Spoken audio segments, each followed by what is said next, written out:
क्या आपकी कार में ब्रेक पेडल कभी सॉफ्ट हो गया है, कभी ब्रेकिंग डिस्टेंस में इश्यू आया है सर्विस करवाने के बाद भी?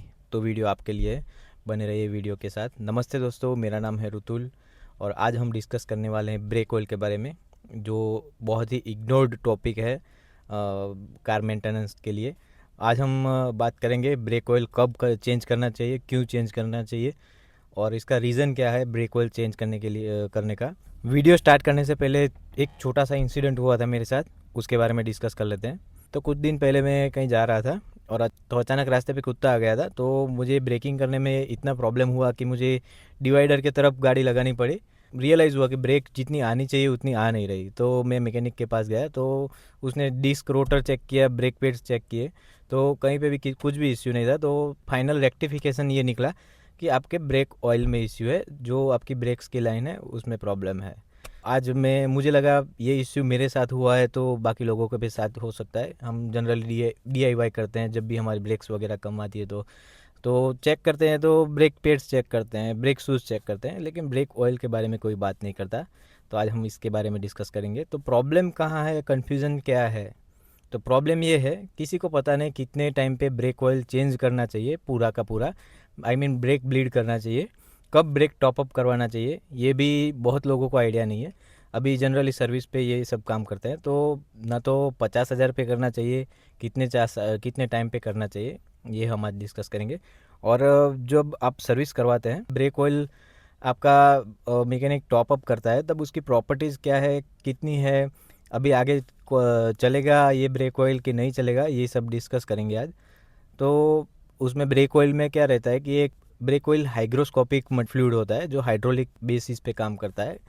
कि जब आप पेडल प्रेस करते हो तो उसका हाइड्रोलिक प्रेशर आपके लाइंस थ्रू ब्रेक कैलिपर पे जाता है, और वो ब्रेक कैलिपर में सिलेंडर रहते हैं दो, जिसमें ब्रेक शूज़ लगे रहते हैं। वो डिस्क रोटर को फ्रिक्शन के थ्रू आपकी ब्रेक लगती है, बराबर। ये बेसिक कॉन्सेप्ट है ब्रेक्स का। तो इन बिटवीन क्या होता है कि जब आप ऑयल की प्रॉपर्टीज़ लूज़ कर देता है ऑयल अपना, और बहुत टाइम पुराना हो जाता है, तो वो धीरे धीरे डिग्रेडेड होने लगता है, और उसका काम जो होता है, उसको जो प्रेशर मिलना चाहिए ब्रेक्स को, वो मिल नहीं पाता है। तो उसके लिए 4 फैक्टर्स काम करते हैं कि आप कौन से सिनेरियो में आपको ऑयल चेंज करना चाहिए, कौन से सिनेरियो में आपको टॉप अप करना चाहिए। तो उसका पहला सिनेरियो है एक मैन्युफैक्चरिंग रिकमेंडेशन। जब आपकी ये जो यूज़र मैनुअल है उसमें लिखा रहता है कि कितने साल पे आपको ब्रेक ऑयल रिप्लेस करना है। तो जनरली मैंने 2-3 यूज़र मैनुअल पढ़ी कंपनी के, तो उसमें लिखा रहता है कि 2 साल, कितने भी किलोमीटर्स हुए 2 साल में आपको रिप्लेस करवाना ही करवाना है ब्रेक ऑयल को। या तो 2 साल में करवाओ, या तो फिर दूसरा एक रिकमेंड करता हूँ मैं आपको, जब आप ब्रेक शूज़ चेंज करवाते हो तब जनरली ब्रेक शूज़ गाड़ी के 30,000 से 40,000 के बीच में रिप्लेस हो जाते हैं। तब आप चारों के चारों व्हील में ब्रेक ऑयल ब्लीड करवाओ। कहाँ तक ब्लीड करवाओ? जहाँ तक जो पुराना ऑयल जो है आपका, जहाँ तक आपका पुराना ऑयल है वो ख़त्म नहीं हो जाता। जब नया ऑयल आने लगे लाइन में, पर्टिकुलर चारों के चारों व्हील्स में, तब तक ब्लीड करवाओ। ज़्यादा से ज़्यादा उसका कॉस्ट ब्लीडिंग का ब्रेक ऑयल का 300 से 400 रुपया आता है, और लेबर लेगा वो 100-150, तो 500 रुपये में आपका ब्रेक ब्लीडिंग परफेक्ट हो जाएगा। और ब्रेक ब्लीडिंग करवाने के बाद आप रियलाइज़ करोगे कि आपका ब्रेकिंग में 50% इम्प्रूवमेंट आया है, क्योंकि पुराना ऑयल जो होता है वो मॉइस्चर एब्जॉर्ब करता है एटमॉस्फेयर से। तो जब मॉइस्चर एब्जॉर्ब करता है तो उसमें over the time water droplets बनने लगते हैं। तो उसमें वाटर ड्रॉपलेट्स की वजह से कैसे आपकी ब्रेक्स फेल होती है वो मैं आपको समझा देता हूँ। वाटर ड्रॉपलेट्स जो होते हैं आपकी, वो हाई प्रेशर लाइन में चली जाती है, जो हाइड्रोलिक फ्लूइड रहता है सिलेंडर तक का, उसके बीच में वाटर ड्रॉपलेट्स फंस जाते हैं। तो जब आप ब्रेक अप्लाई करते हैं, पानी है वो कंप्रेस हो जाता है, जो ऑयल कंप्रेस नहीं होता है। जब पानी कंप्रेस होता है तो उतना जो गैप है वो बन जाता है, और आपका पेडल पूरा का पूरा प्रेस हो जाता है, या तो फिर आधा प्रेस हो जाता है, ब्रेक लग नहीं पाते। जैसे आपको लगता है कि ये पावर ब्रेक्स है ही नहीं, तो और पावर पूरी ख़त्म हो गई है, क्योंकि वो जगह पानी ने ले ली ऑयल की। ऐसे आपकी ब्रेक्स फेल हो सकती है, ये मेजर कॉज हो सकता है ब्रेक का। मैं आपको इसलिए ये जानकारी दे रहा हूँ। मॉइस्चर कितना हार्मफुल रहता है, ये लाइन को रस्टिंग भी आ सकता है उसकी वजह से। और दूसरा है कि कौन सी ड्राइविंग कंडीशंस में आपको रिप्लेस करना चाहिए। तो एक हो गया अपना सिटी ड्राइविंग में आपको 1.5 से 2 साल में रिप्लेस करवाना चाहिए ऑयल। और दूसरा हो गया पहाड़ी एरिया में भी ऐसा है, क्योंकि डाउन हिल में जब आप होते हो बहुत ब्रेकिंग का ज़रूरत पड़ता है, जनरली लोग इंजन ब्रेकिंग का यूज़ करते हैं, मैं भी रिकमेंड करता हूँ कि इंजन ब्रेकिंग ही यूज़ करें, बहुत ही कम यूज़ करें, क्योंकि ओवर हीट हो जाती है ब्रेक्स आपकी, उस वजह से आपका ब्रेक फेल भी हो सकता है ओवर हीट की वजह से डाउन हिल में। और तीसरा है हाईवे।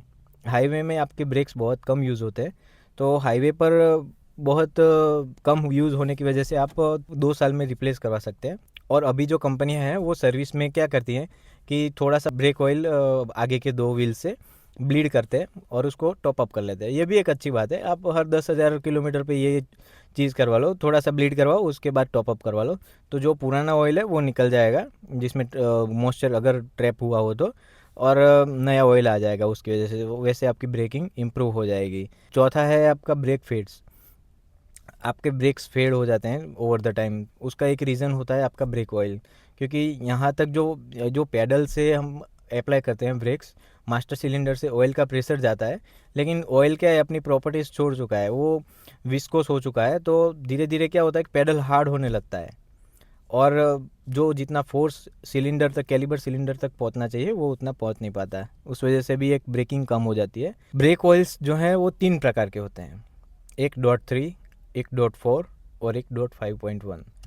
.3 और 4 हैं वो नॉर्मल कार्स में यूज़ होते हैं, .5.1 सिलिकॉन बेस्ड होता है, वो नॉर्मल कार में यूज़ नहीं होता। तो हम .3 और 4 के बारे में आज डिस्कस करेंगे। .3 और 4 जो ऑयल होते हैं वो मॉइस्चर एब्जॉर्ब करते हैं एटमॉस्फेयर से, और ऑयल की प्रॉपर्टी है वो ऑयल की, क्योंकि उसका बॉइलिंग पॉइंट हायर रहता है, .3 का थोड़ा कम रहता है, .4 का थोड़ा ज़्यादा रहता है।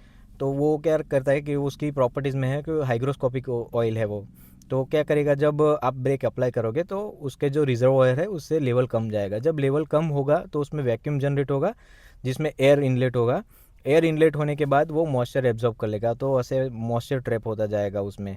आप आइडेंटिफाई कैसे करोगे कि ऑयल कभी अच्छा है कि नहीं है, कि कैसे हमको DIY में, चलो घर पे ही चेक करना है तो ऑयल कैसे चेक करेंगे, तो उसके लिए मैं आपको सिंपल टिप्स दे देता हूँ। एक ब्रेक ऑयल टेस्टर आता है जिसमें वाटर कंटेंट वो मेज़र करके देता है आपको, तो वो सिंपल पेन सा ही आता है, तो मैं साइड में डिस्प्ले पे अभी आपको दिख रहा होगा कि कैसा दिखता है वो, और उसको सिंपली आप इस रिजर्वायर में डालो और वो इंडिकेट कर देगा कितना परसेंट है आपका।